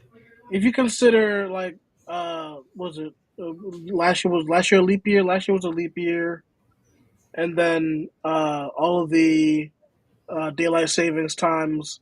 It kind of adds up. It kind of Listen, stop it it, kind man. of balances out. Kind of balances out, and we've had enough. We've had enough of this Cody Rhodes You got 4 years. propaganda, You got 4 years paper of doing. champion You got four run. years of this. You know, in wrestling 6 times a year from the undisputed. He wrestled more than 6 times a year. He That's an wrestles. exaggeration. He wrestles six damn times a year. You know. That's an exaggeration. And You're you're a tribal that was in chief. the back half. That was at the back half of his run. During like the first 2.5 years of that run, he was competing I regularly. wouldn't necessarily call it a run. I call it like a fast paced, brisk walk. Like It was wasn't like necessarily a run. it was an odyssey. It was an odyssey. Wasn't a run. I mean, long term storytelling. I don't know. Bloodline storyline was overkill to me. Still overkill. Like how many versions of Bloodline we gonna have? It's like the Power Rangers. Like once you get past Mighty Morphin and Zeo, you got Dino and Thunder and all this other crap. It's like shut up, man. Like I only acknowledge the original Power Rangers: Jason, Tommy, Zach, Trini, Billy, and Kim. Everybody else, fuck off. They're not the real Rangers. Whoa, I'm that sorry. is that is crazy, my friend. You don't acknowledge Andros. No, Lost in space. Power bruh. Rangers in I space. can't name five more Rangers other than the six that I named because the only six that I named are the only six that matter. You know, and everybody Anything else else is can f important. up. And the way I feel about the bloodline, once you started going to Sami Zayn, it started getting a little bit crazy. Sammy and Solo, whatever. But I was okay with that. But they went even crazier and created an entirely new bloodline. And it was my problem with the NWO Brilliant. when when they wanted to go NWO black and white and black and red. They got the Wolfpack now, and now the entire damn roster is on the NWO. Like Well, the problem with NWO is they had no direction. Bloodline had a direction. you say that they did, but I felt like it was starting to become NWO ish personally, Oh and no, I mean at this point the Bloodline saga is basically over now. I The hope Bloodline it's over. saga it was a tale of family, coming together. Pause. Pause. Pause. Thank you. Coming together. Pause. And let a success get to their heads. Pause. I guess. To the And then heads. and then you know having their dissension, and then ultimately rejoining forces to fight for a greater cause. So at this point, the story has been told. The story's been told. We created some new stars. Jay was about to win his first world championship. Solo had a good run as a top heel after WrestleMania. They're starting to build up Jimmy, but I think I just feel bad for Jimmy. Jimmy, he got shafted through the whole thing. Um, Pause. Pause. Yes, pause. Don't be saying Um, Shaft. Unless you talk about John Shaft. You know what I mean? All right. you I got I feel bad for Jimmy too. He had to watch his twin brother become arguably the biggest baby face in the entire business. And it's like, what about me? And even his wife is tag team champion, and obviously she's going to be part of some storylines going into Mania. At least it would appear that way. What do they got for Big Jim? Like, to me the interesting thing what's about it left of is Big that Jim? Cause Jim is actually more charismatic than Jay. He's as good a worker. He's a little fatter than Jay is, and he's a little bit more injury prone. He's had the knee injuries, and that's ultimately what sidelined him in the beginning of the Bloodline saga, um, and allowed Jay to have that main event Jay Uso run at the beginning. And then he did come back, but they wrote him off so many times, but kept Jay, right there at the center of the story. That Jimmy never really had he never got his time to be the focal point. And I think if he had some time, he probably could have, you know, done as much as Jay is doing right now. well, I Just mean, everything he's doing right now is just that his fits are ugly, his music's not as good, his matches aren't as captivating. They got to give him something. they don't have to give him a damn thing. He has to go out there and earn what Jay earned. He has to go out there and earn what Cody earned. All of these guys earn this shit, man. Like, we talked about that in the group chat earlier. Yes, certain guys get a push. But when you get that opportunity, you gotta go out there and push yourself, and you gotta you gotta create a moment. I don't know exactly how to frame this. You gotta make the people fucking care about you, bruh. You know what I mean? Like, it doesn't matter if they love you or hate you. You just gotta get over, man. You gotta draw heat. You gotta sell tickets. You gotta have something that makes people say, "Damn, I hate that guy," or "Damn, I love that guy." And if you're Yeah, just you kind gotta of have there, something. if you're just kind of there, you're not gonna get over. You're gonna be enhancement talent, or you're gonna be part of a tag team. And like the worst thing that can happen for Jimmy right now is they put him in another damn tag team, and he has to go after DIY. You know, Right, right. That yeah, would suck. or Motor City Machine Guns, or Street Profits, or whoever the hell is in that position there. And that really could happen for Jimmy if he doesn't find a way to get over. And he's in a similar spot to Carmelo. except for, and we said we were gonna come full circle back to Carmelo Hayes, because we brought up Kalani Jordan earlier. Hmm. I have a very strong opinion about how they're using Carmelo Hayes. I'm gonna tell you this flat Hmm. out. They're fucking blowing it with Carmelo Hayes. I think he has charisma out of the ass. Pause. you know, and he's not a big guy. I get it. He That's what's doesn't holding have him back. he doesn't have the traditional look of 275, 280 pound monster that's jacked to the gills, but he just has that ability in the ring, and he can on that microphone. He's as good as they He can come. hang. He can hang. Yeah. He can hang. He hangs low. You know. Pause. Big pause. He Hey, hangs, man. hey, yo. Hey, yo, pause. Come on, man. But like I said, like I was saying about Carmelo, I feel like he's not getting the opportunities to really show what he is. And yes, he's got to do a better job in the gimmick that they give him. I feel like if he's going to be playing a heel, he's got to find a way to be more hated, man. I don't think people care about Carmelo enough right now for him No, to no. really I get mean, a I push, agree. or at least a I major agree. push. That. He kind of had that thing initially. He was a number one draft pick or first round draft pick, Hmm. and that was like his initial call up to the roster. Obviously, he did everything that you can do at the NXT level, but this ain't that. Sometimes guys come from NXT and they turn out to become huge superstars. And sometimes guys come from the NXT and They sit they in just catering.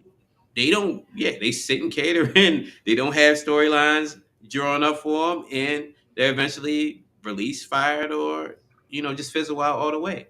Yeah. Apollo Cruz's guy I can think of, came Man. up, was Well, in front of, Apollo Cruz had he had an opportunity, but he didn't like the character that they had him portraying.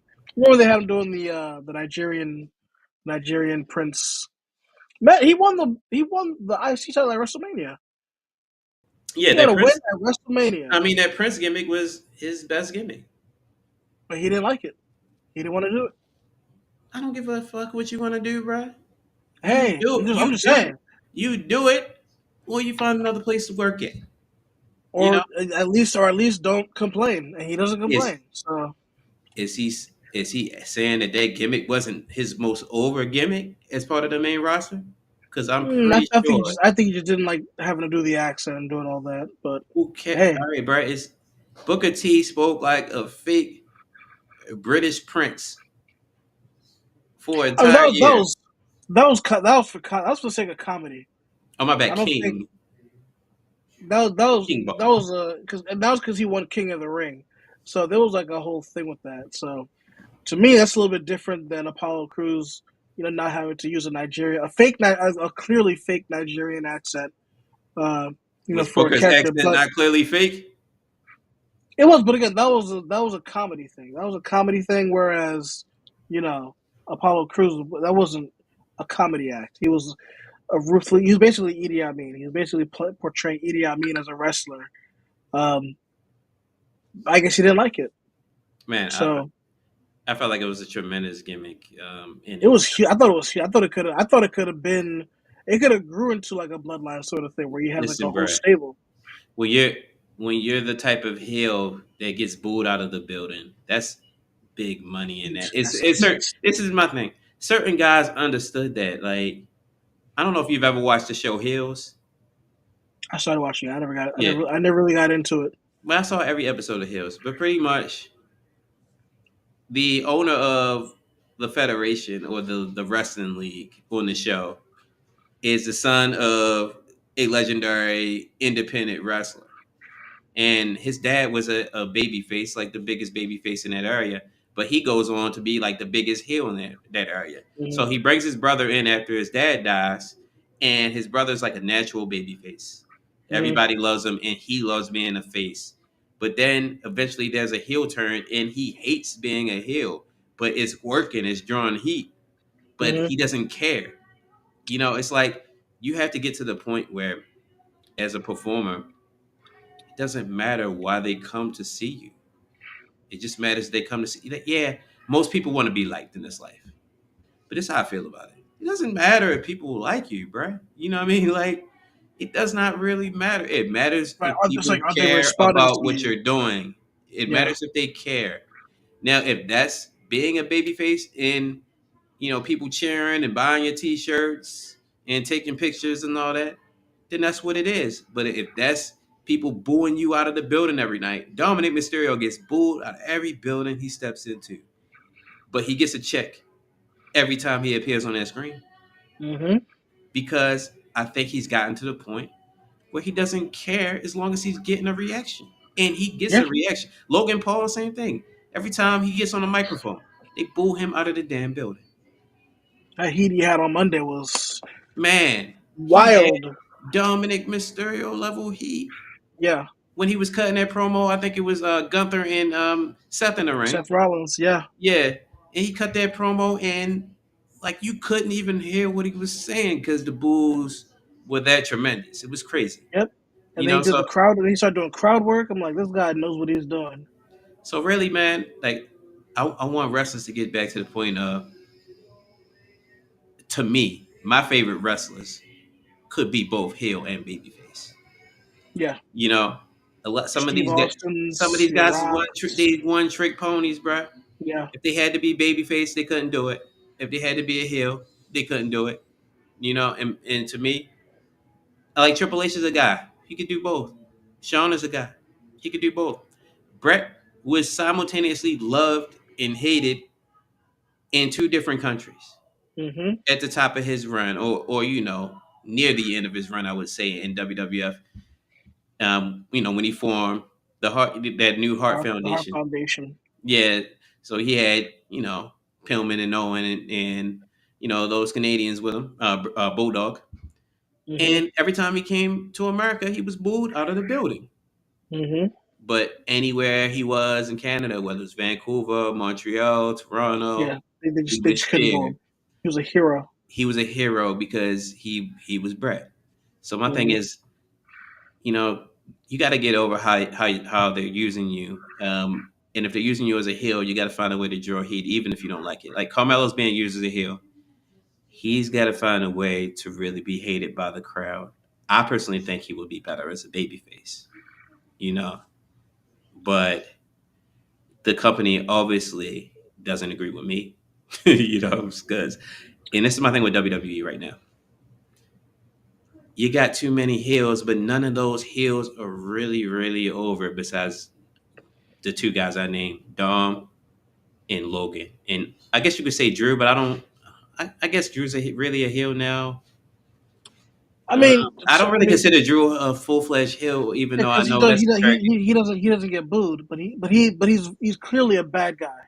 He's clearly a bad guy, but the crowds are cheering for him, so it's hard to It's hard to think of really. Drew as a heel because he's supposed to be booed, but they can't boo him. He's that guy. Yeah. He does the most heelish type stuff, but it doesn't matter what he does because people already feel how they feel, and most people that like Drew, they're gonna continue to cheer for him. But like I said, ain't too many heels that are really over, despite the fact they keep trying to manufacture heels. You try to give us KO as a heel, like do KO's a people? natural heel. He's a natural. He's a heel. Do people? I mean, do KO's a people? heel. I think people want to cheer KO. People just want to cheer against Cody. If KO was in that storyline against Sami Zayn or Seth Rollins or anybody, literally anyone else, he'd get booed. Mm, right. What is it with your hate of Coach? Well, Cody, No, man, this your is hate. it's to me. This is that's not about Cody. That's just a fact. Like people, Cody is he has stepped into that Cena role where he's now polarizing, I don't and know you're if gonna he's. have I don't know if people. he's polarizing as Cena was. But you feel like he stepped into that role.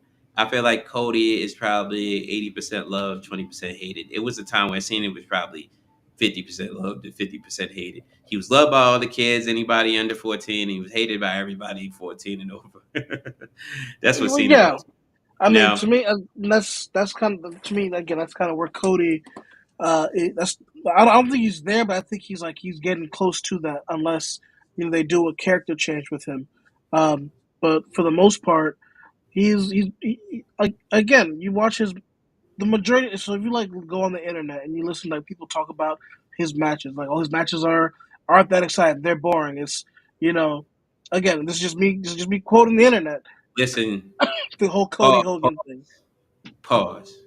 Hold on, where did I Don't, where did no, I no. where did I I'm cross not. the line? It's not because you said anything egregious or wild in that aspect. It's because I got to cut you off for what you're saying right now. Stop letting the internet tell you what people are thinking. These people that are on these messenger boards, they're in these comment sections. They don't represent the majority of the audience, bro. A They lot don't. of a lot of people, I agree with you, don't like Cody, don't like his matches, don't like his promos, don't like it the way he dresses, don't like the lisp that he has. Like, there's a number of things the bleach blonde hair.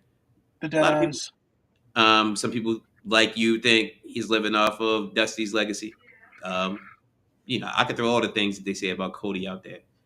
That's not the majority of the audience, bro.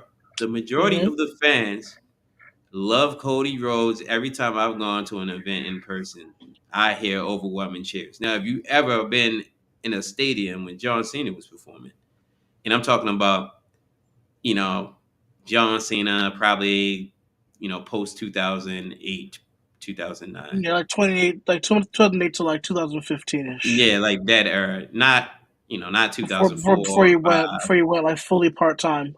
Yeah, when Fruity Pebbles John Yeah, was booed and cheered to the same level of intensity and degree. You know, yeah. that John Cena, 50-50. This Cody right now, I would say 80-20, but it could get to a point of 50-50. I think that Cody has to hold the belt longer for that to happen. And, Alan, I really don't see him lasting. I hate to say this. I think he's losing that belt around SummerSlam this year. Well, I don't know I don't think because he's losing that WrestleMania is Mania though. so up in because WrestleMania is so up in the air. I don't think he'll lose at WrestleMania. Um, I think it depends on who he ultimately ends up facing. And I think if he faces like a CM Punk, um, that Punk will walk out with the belt. All right. Now, also, we didn't even finish going through this list, so we're going to finish going through this. Now we about to get out of here. We've been going for quite a while. This is Pause. This is my second episode. I want to thank everybody that's watching right now. Just in case I forget to do so later. This is the show that goes hard in the paint. Do we say pause for that? We pause? I mean, I do go hard in the paint. Pause. Now Pause. we could talk about the tag team champions, DIY, right now. And, I'll specify it a little bit further. The WWE tag team champions, Mm-hmm. the War Raiders of the World Tag World Champions Tag Team Champions. on Raw. You know, this is a show that's Raw, like the War Raiders on Monday night. Pause. Now, Pause. they're pretty much saying that the tag team division is trash right now.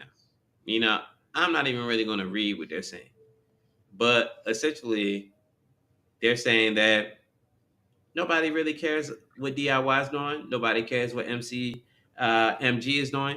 Nobody cares what the No. Profits are doing. Um, and you can really say not just the SmackDown side of things, but the The Raw Raw side side of too? things. Like, Mm-hmm. and this is how I feel about things. I wasn't really all that upset they split the belts at Mania last year. If you guys remember at WrestleMania, the Judgment Day went in as champions. So you had Finn Balor, Damian Priest. They were the undisputed champions because they took the belts off of Sami Zayn and Kevin Owens, who were the previous. undisputed champions, right? Correct. So Correct. they had both belts, right, or both sets of belts. And All Truth and Miz, or Awesome Truth, they ended up winning the Raw Tag Team Championships. That's what they were called then. Yeah. And A Town Down Under, Austin One Theory respect and them. Grayson Waller, they won the SmackDown titles. And I wasn't really mad that they did that. I feel like it might be appropriate for both brands to have their own tag champions. But Yeah. ever since then, I mean, the best thing that Triple H has done and creative has done was create new titles. Yeah. Now, obviously, Alan, you and I are going to agree that the WWE Tag Championships look way better than the World Tag Team Championships. Yeah. It's the Yeah. I curve, agree. it's the curves, and it's the fact that they kind of give you that early '90s, late '80s type vibe. Yeah. The World Tag titles look like the World Heavyweight Championship, but just in a tag team version. Yeah. It's a circular belt. Yes, not a huge fan. They No. drawing inspiration from the big gold belt, but they don't really big golds, if you know No. what I'm I feel like they try to like go with the big goal, but also try to bring back that world tag title from the undisputed title era, like the '02 saying. to like what '08 when they Yeah. had the undisputed tag titles again. They try to go with that design, that sort of that color scheme on that big gold design. Um, and it was okay. It's okay. I don't hate it. I don't hate it. But the thing about it is, eh, right now the tag division as a whole is completely underwhelming. For one, this is the first time I can remember the tag titles being defended on a PLE in a little bit of time. Long time, I feel like very long time. like damn it, every other Friday, that's when you see the tag belts defended, or the WWE tag belts defended. Yeah. And I don't give a damn about the Motor Shitty. Motor Motor City. Is that a Freudian slip? That's what they call that? Might Yeah. have been a Freudian slip. Yeah, Yeah. patent pending, patent pending. Yeah. The Motor Shitty machine guns. I don't really care about MCMG like that. I like DIY. I mean, I like them individually. I like Johnny Gargano. I like Tommaso Ciampa. I feel like, I would like to see both of those guys go on a solo run. It's just only but so many solo slots right There's now. so much So room. Yeah, so I they so I get tried. They that. tried. They tried, but those guys couldn't get over. Yeah, you only have but so many solo slots. So, I get why they were, kind of thrust into this tag team. Pause. Um pause.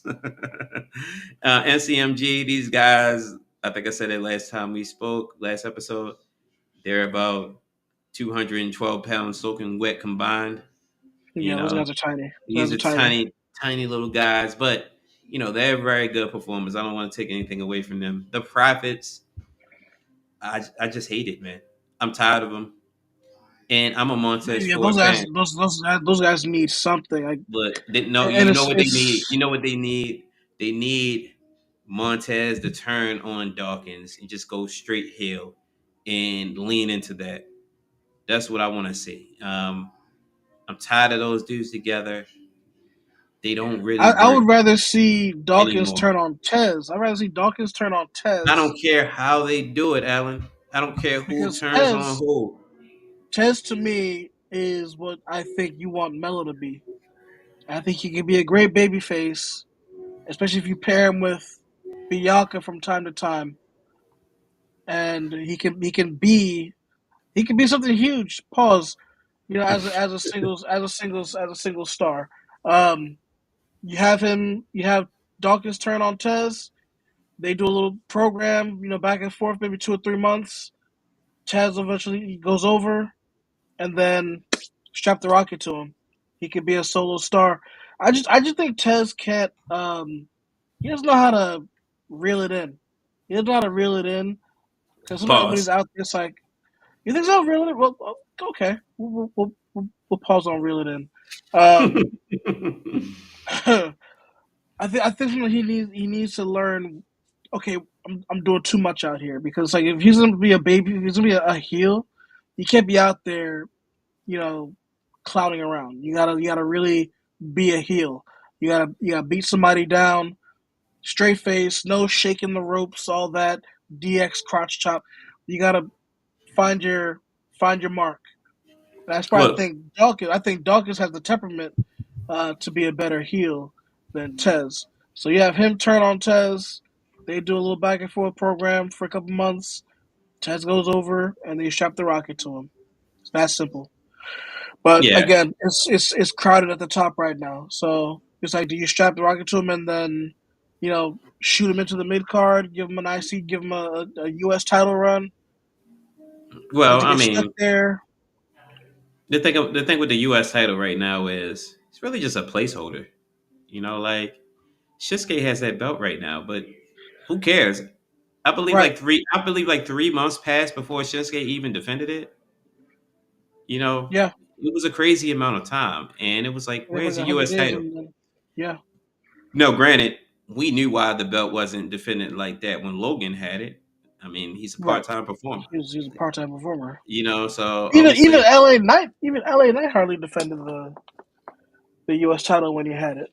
yeah, So yeah, Knight hardly defended the title. I just feel like they gotta make that title great again. First of all, it needs a complete pause. rebrand. it needs Anytime you say make something great again, we're gonna slam that You pause pause button. me for using the Donald's lingo. The Donald's link. We're not even gonna All start with the right, Donald impressions. all right. I typically would objectify to that, but I'm going to let that slide this time. All right. Now, all right. My thing is the U.S. Championship. I just missed the stars and stripes on it, man.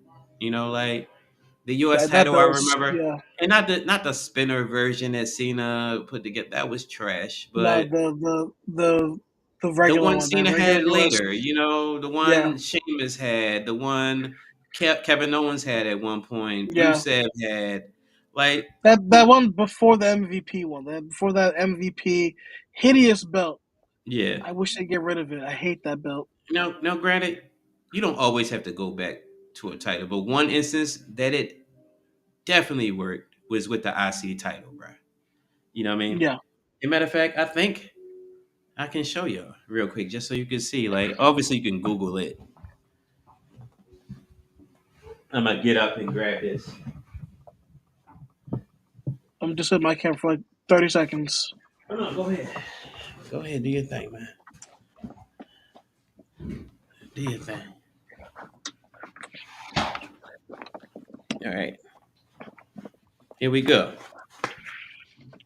This iteration of the IC title, bruh. Like, I don't know if they Timeless. if they ever made a better championship than this right here, man. Like, look how the gold just shimmers and sparkles. You know, and it's the version that I remember as a kid. Mm-hmm. And whether it had a white strap or black strap, the only version I disliked was when Warrior put like a fucking yellow strap on it. The yellow strap on there, yeah. Like, come on, Warrior. Like, I know Razor you're Ramon cut. had the gold. Goldust had the gold one. I mean, I didn't hate the Gold Dust version, but I hated the Warrior version. Even though I was a big Warrior fan, but I hated what he did with the yellow strap there. But Mr. Perfect holding that title back in the day. Honky Tonk Man. You know, Razor Ramon, Brett before he really took Yep. all the way off. Yep. Sean before he Sean, really Steve Austin, The became a main Rock, eventer. It was a Triple belt that H. pretty much all of the legendary performers held before they became WWE or world champion. Mm-hmm. And It was a rite of passage title, you could say. yeah, and I guess that's what the IC title still is. But that's an instance of going back to something old, making it new, and it's still working. Because when they went back to that title a few years ago, I felt like it was one of the best things they've done with the belt. And now the new IC title is just as trash as the new US title. Man, I told you we're gonna put together a list. I might be giving away too much of how I feel about these belts, but it's just something I think about here and there. But it's less about the title and more about like what the title means right now. Like, Alan, we might be at a point where there are too many belts. You know, there was always a complaint that, oh, the women need a mid card title, and before that, the women need tag titles. You know, and before that, we need additional belts. I never heard them say they need another world champion. I feel like WWE just decided to do that because Roman was holding the belt Yeah, for so long, and it wasn't yeah. on TV. Because I didn't hear anybody say that, but I definitely heard people say, "Oh, we need a women's mid card title." Now we have two. You know, I they mean, they with the had one women, women's title at one point, and now we have two. You bro, know, with the women's titles, I think they needed something they need something for the women to fight for, other than you know catty pointless fights. So they have a stacked women's roster, but they're not getting the most out of them. So yeah, let's introduce a mid card title. Did it have to be an intercontinental title or a U.S. title? I don't think so. I think they could have been a little more creative with it. Um, but the women did need something to give them reasons to book more women on the show. And with each show being 3 hours now, you have more time to fill. Yeah, you have you have something to book the women for. So it's like just book them for instead of opening the show with these 30-minute promos.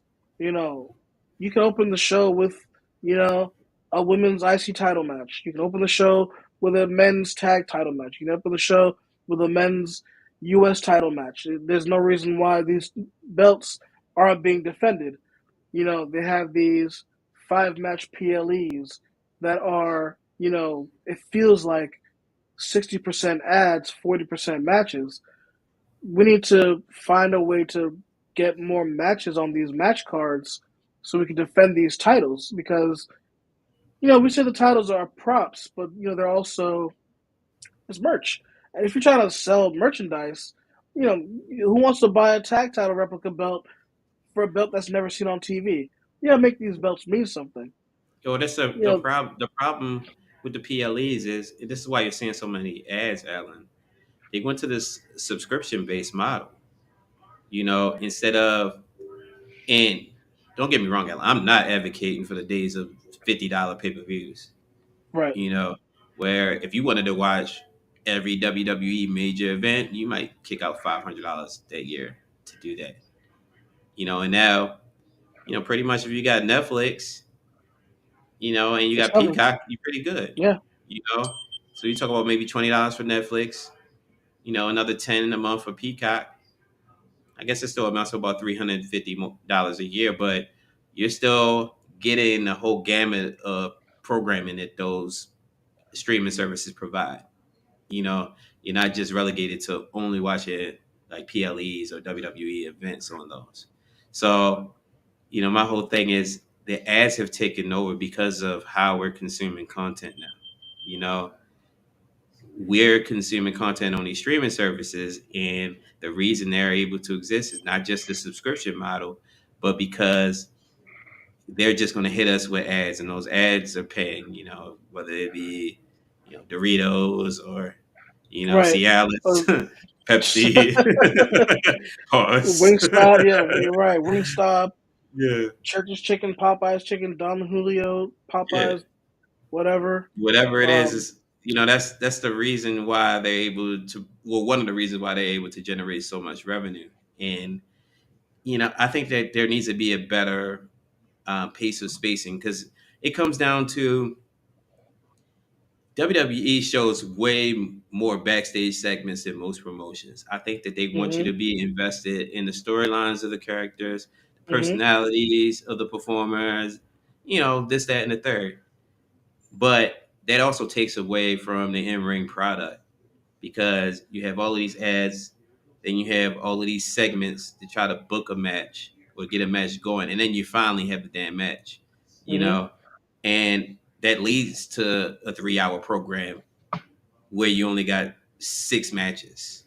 mhm, And how many belts do you have? You got, both brands have tag titles, so that's one on each show. There's a world title on each show, so that's one on each show. There's a mid card men's title on each show, so that's one. And there is a women's title on each show, so there's one on each show. And there are also women's tag titles that hop between both shows. So, All we're pretty three much, shows.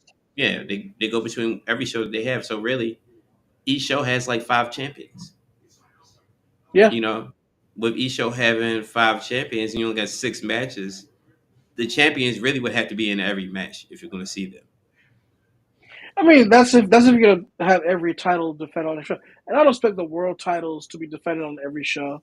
Um, but I think we can squeeze in, one of the mid card titles and a tag team title match. And you kind of mix it up as you book, for the future.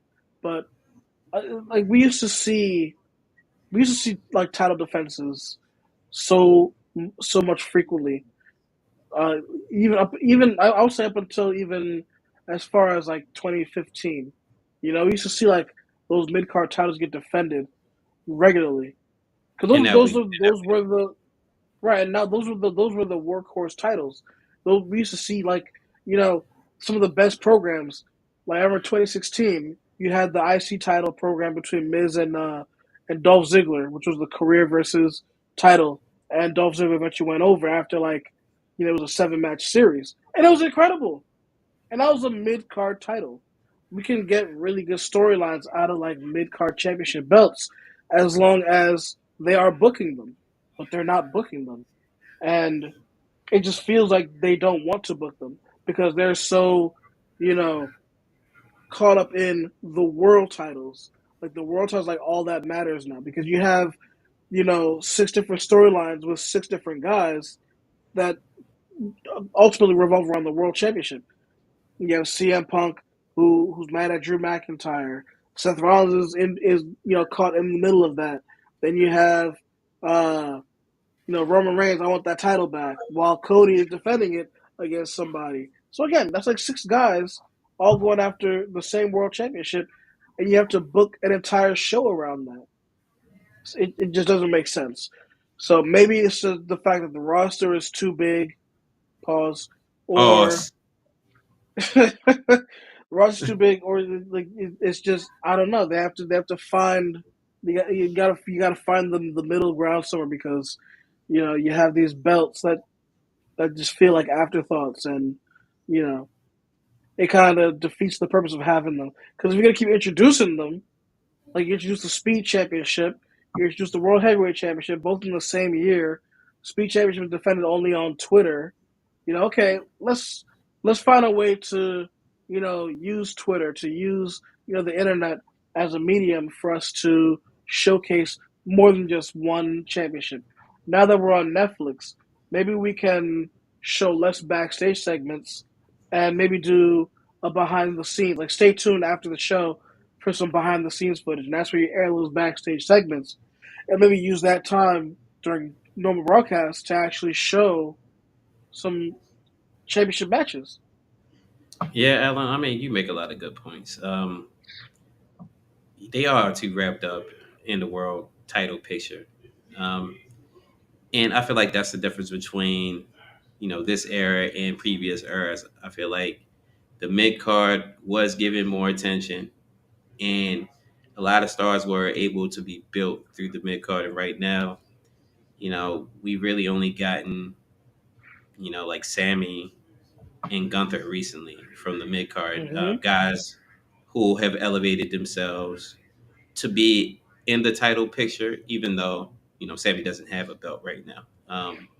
But guys that have really gotten over to where it's like, all right, they're not mid card guys anymore. They're top guys, and it looks like Braun Breaker is coming from the mid card, and he's going to be in that world title picture. But I don't really see him as a mid card guy. I feel like they always intended on him being in this position, and that's exactly what he's doing. He's gonna probably be a world champion in the next year or so. That's one of my predictions or long term predictions for where the roster is headed.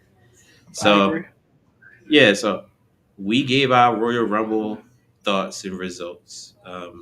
We also spoke a little bit about what we think is going to happen at WrestleMania. Picked a couple of matches that we think we're going to see. Obviously, we're giving Jay versus Gunther because Jay himself said that's who he's facing. Hmm. He's got to get past him. I was about to say get over the hump, but then I would have had to pause myself. So like that's the hard part. That's a hard. Yeah, so That's that's the hard egregious. part. That's the egregious That's, thing right there. Like, that's diabolical. yeah, so I was about to do that, but I'm like, nah. I thought better of it at the last second. you know, and we spoke a little bit about the winners and losers from the Rumble. We went through Wrestling Inc.'s list of winners and losers. I agree with some of them. I disagree with others. But I believe that the WWE Universe was the biggest winner of them all. We got a great program. It We was did. a little bit disappointing that the man didn't make a glorious return at the Rumble. Yeah, I was surprised. I was surprised she didn't show back up. It's a little bit disappointing that they didn't find a way to, get Solo back in the mix. I know he lost to Ulafalo on the first Raw episode on Netflix, but I mean, he's been the best heel or top two or three heel in the company for a good year now. Like, I don't understand what they're doing if they're trying to rebrand him or they're just trying to figure out what the bloodline looks like in this next iteration if they're going to still exist. And I'm talking about the That's new what I, bloodline. that's what I'm thinking. Like Yeah, I think they're putting a big emphasis on Jacob Fatu, and I think Solo will probably gradually return to being a. I don't know if he was ever really a babyface, but I think he's gonna come around. Pause to becoming a babyface and aligning back with our OTC, the Tribal Chief yeah, Roman Reigns. yeah. So they're trying to figure out what to do with Solo. I thought it would have been a great opportunity, and of course, the final boss. We thought he would be a part of the Rumble in some capacity. At least a lot of people did. That didn't happen. Um, I'm a little disappointed. I'm not going to say I'm surprised. Obviously, The Rock has a busy schedule. Can't do everything. Can't be everywhere at one time.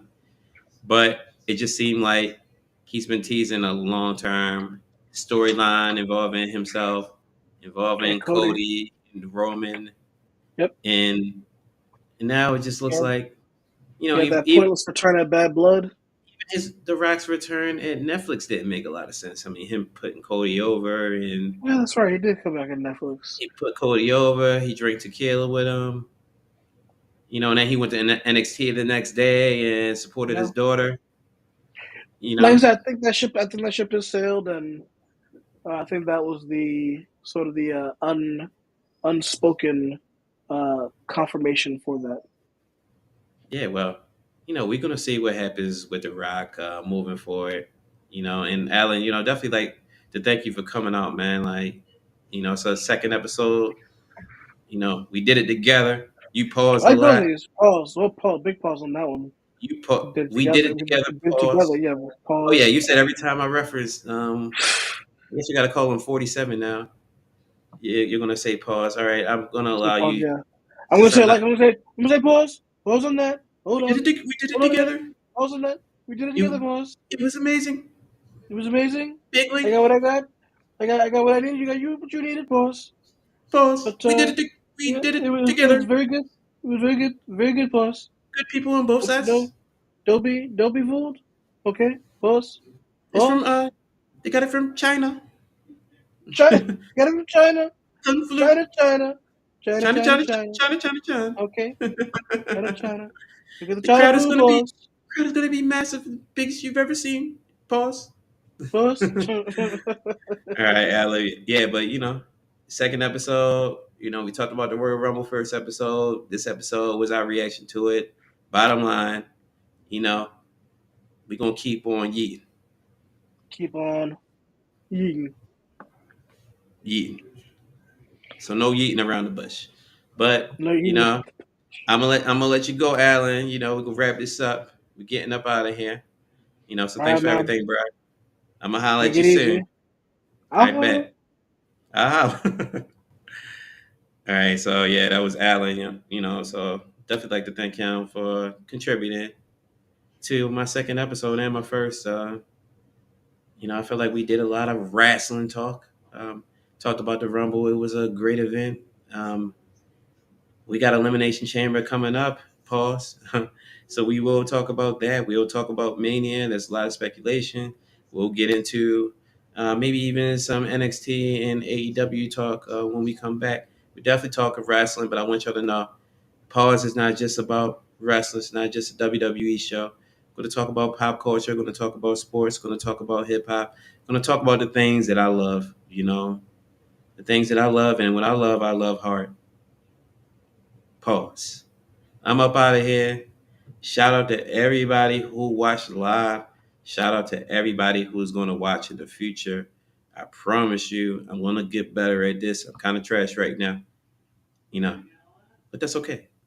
It's okay, man. We're going to grow together because I'm a grower. I'm not a shower. Pause. All right, man. We up out of here. Let's get it. Let's go. DJ, need you to drop my theme music.